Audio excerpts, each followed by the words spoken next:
దేవుని నామానికి స్తోత్రాలు. మీ అందరికీ ఏమన్నానండి. ఈరోజు దేవుని మాట రాజుల 2వ గ్రంథము 19వ అధ్యాయము 20వ వచనం అండి. ఒకసారి చదువుకుందాము. అంతటా ఆమోజు కుమారుడనే యెహోషువ హిజ్కియా వద్దకు ఈ వర్తమానం పంపెను. ఇశ్రాయేలు దేవుడకు యెహోవా సెలవిచ్చినదేమనగా, అష్షూరు రాజైన సన్హెరీబు విషయమందు నీవు నా ఎదుట చేసిన ప్రార్థన నేను అంగీకరించి ఉన్నాను. ఇక్కడ చూడండి, ఇక్కడ జరుగుతున్న విషయము అష్షూరు రాజు సన్హెరీబు. అష్షూరు రాజైన సన్హెరీబు ఈయన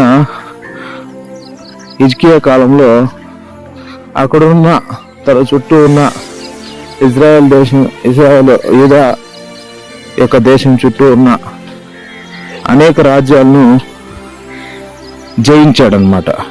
అన్ని రాజ్యాలను జయించుకొని వచ్చాడు. అక్కడున్న ఆ దేశాల్లో ఉన్న విగ్రహాలని కానీ అన్నిటినీ ధ్వంసం చేశాడు. అక్కడ మందిరాలన్నింటినీ కూడా, ఆ విగ్రహాల మందిరాలని అన్నిటినీ ధ్వంసం చేసి ఆ రాజ్యాలు అన్నిటినీ జయించుకొని వచ్చాడు. చివరకు యూదా రాజ్యం పైనకి వచ్చాడు. ఇక్కడ ఎవరు పరిపాలిస్తున్నాడంటే హిజ్కియా పరిపాలిస్తున్నాడు. అక్కడ అప్పుడు ఉన్న దేవుని బిడ్డ అంటే పాస్టర్ అనమాట. పాస్టర్ ఎవరంటే యెషయా, ఆమోజు కుమారుడైన యెషయా. ఆయనకి దేవుడు సెలవిచ్చింది ఏమనగా, ఈ సమస్య ఈ విధంగా ఉండగా ఆయన ద్వారా దేవుడు మాట్లాడిన విషయం ఏమంటే, నీ ప్రార్థన అంగీకరించి ఉన్నాను. యెహోవా యొద్ద హిజ్కియా మొరపెట్టిన ప్రార్థనని నేను అంగీకరించున్నానని యెహోవా యెషయాకి తెలియపరుస్తాడు. ఆ మాట యెషయా హిజ్కియాకి తెలియపరుస్తాడు. ఇక్కడ చూడండి, ఎంతో వేదన. అనేక దేశాలు జయించేశాడు. చుట్టుపక్కల ఉన్న దేశాలన్నింటినీ కొల్లగొట్టాడు. ఇంకా నువ్వేమాత్రము, నీ దేశం ఏమాత్రము, నీ దేవుడు ఏమాత్రము, నువ్వేమాత్రము, ఎంత గర్వం అంటే అంత గర్వంగా సన్హెరీబు హిజ్కియాకు లేఖ రాస్తాడనమాట. ఇంత గర్వము, ఇంత పరిస్థితి అనమాట. హిజ్కియా కూడా భయపడతాడు.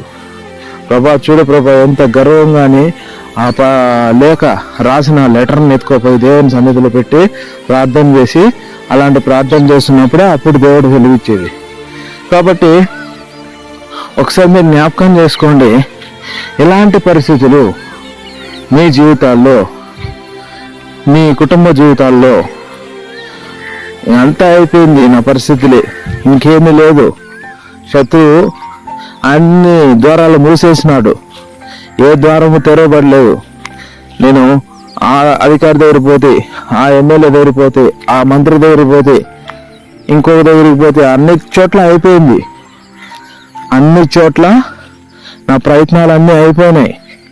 ఇంకా నేనేం చేయగలను, నేనేం చేయలేను. నా ఇల్లు చుట్టుముట్టేసినారు, నా సమస్యలన్నీ నన్ను చుట్టుముట్టేసినాయి. ఇంక నేను చనిపోవటం ఒకటే మార్గము, ఇంకే మార్గము లేదు అని నువ్వు అనుకుంటున్నావేమో. లేదు, నువ్వు చేస్తున్న ప్రార్థన దేవుడు వింటున్నాడు. దేవుడు నీ ప్రార్థన అంగీకరించున్నాడు. నువ్వు జ్ఞాపకం చేసుకో, నీ దేవుడు సజీవుడైన దేవుడు. ఇతరుల దేవుల వల్లే విగ్రహం కాదు ఆయన మాట్లాడే దేవుడు. ఇదిగో నీతో మాట్లాడుతున్నాడు, జ్ఞాపకం చేసుకో. నీతో మాట్లాడుతున్నాడు, ఆయన మాట్లాడే దేవుడు, జ్ఞాపకం చేసుకో. నువ్వు దేవుని సన్నిధిని విడిచిపెట్టద్దు. ఇదిగో నీ సేవకుడైన నా ద్వారా దేవుడు నీతో మాట్లాడుతున్నాడు, మీరు జ్ఞాపకం చేసుకోండి. ఎవరైతే ఇలాంటి పరిస్థితుల్లో, ఇలాంటి వేదనలో, ఇలాంటి శోధనలో ఉన్నారో జ్ఞాపకం చేసుకోండి. ఇదిగో నన్ను కూడా ఏర్పాటు చేసుకున్న దేవుడు నాతో మీ ద్వారా మాట్లాడుతున్నాడు. నీ పరిస్థితులన్నా మూసుకుపోయినాయా, జ్ఞాపకం చేసుకోండి. మీకు ఒక్క ద్వారం బదులు 10 ద్వారాలు తెరుస్తాడు, 100 ద్వారాలు తెరుస్తాడు. జ్ఞాపకం చేసుకోండి, దేవుడు మీ జీవితంలో గొప్ప కార్యాలు జరిగిస్తాడు. శత్రువుని ఎదిరించగలడు, శత్రువుని ఓడించగలడు, శత్రువుని తన దేశంలో తన ద్వారానే, తను మనుషుల ద్వారానే చంపించగలడు దేవుడు. కాబట్టి ఇక్కడ ఆ సన్హెరీబును తన దేశంలో ఒక ఆత్మను పుట్టిస్తాను, ఆ ఆత్మే తన దేశంలో పోయి తనే చనిపోతాడని అక్కడ దేవుడు సెలవిచ్చాడు. కాబట్టి నీ సమస్యని ఏమాత్రము ఈ లెక్క చేయొద్దు. దేవుని యొద్ద మొరపెట్టు, నా సన్నిధిలో నువ్వు ఉండు, నా సన్నిధిలో నువ్వు మొరపెట్టు, నా సన్నిధిలో నీకు సమాధానం ఇస్తా, నా సన్నిధి ద్వారా నీకు విజయాన్ని అనుగ్రహిస్తా. నువ్వు ఎంత మాత్రం దిగులు పడుకు, భయపడకు, నిన్ను కాపాడువాడు విడువుడు ఎడబాయుడు. కాబట్టి మీరు ఎంత మాత్రం దేవుని మాటను విడిచిపెట్టుకుని, ఆ దేవుని సన్నిధిని విడిచిపెట్టుకుని దేవుని సన్నిధిలో మొరపెట్టండి. హిజ్కియా ఏ విధంగా అయితే మొరపెట్టాడో ఆ విధంగా మీరు మొరపెట్టండి. దేవుడు మీ జీవితంలో గొప్ప కార్యాలు జరిగిస్తాడు. మీరు దేవుని గొప్ప కార్యాలు చూస్తారు. కాబట్టి దేవుడి వాక్యాన్ని బట్టి మనము ప్రార్థన చేసుకుందాము. కృప నమ్మకం ప్రేమ కలిగిన తండ్రి, దేవాది దేవ, రాజాది రాజా, ఆశ్చర్య కార్యాలు అద్భుత కార్యాలు జరిగించగల దేవా, ఇదిగోనైనా నీ బిడ్డలతో మీరు మాట్లాడిన విధానం బట్టి నీ కృతజ్ఞతాస్తుతులు చెల్లిస్తున్నా ప్రభా. దేవా తండ్రి నా ప్రభా, నేను అన్ని పరిస్థితులు మూసిపోయినాను తండ్రి నా ప్రభా. నువ్వు ద్వారాలు తెరిచే దేవుడై ఉన్నావు, నువ్వు గొప్ప దేవుడై ఉన్నావు తండ్రి నా ప్రభా. ఆశ్చర్య కార్యాలు జరిగించే దేవుడైనా, అద్భుత కార్యాలు జరిగించే దేవుడైనావు తండ్రి.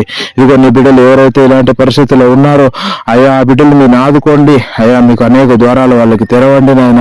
వారి సమస్యలను దూరపరిచి మీ నామను గణపరుచుకుంటారని నీకే మహిమ గంత ప్రభావం చేయించుకుంటూ యేసుక్రీస్తు నామమున ప్రార్థన చేసి అడిగి వేడుకుంటున్నాం తండ్రి. Amen, amen.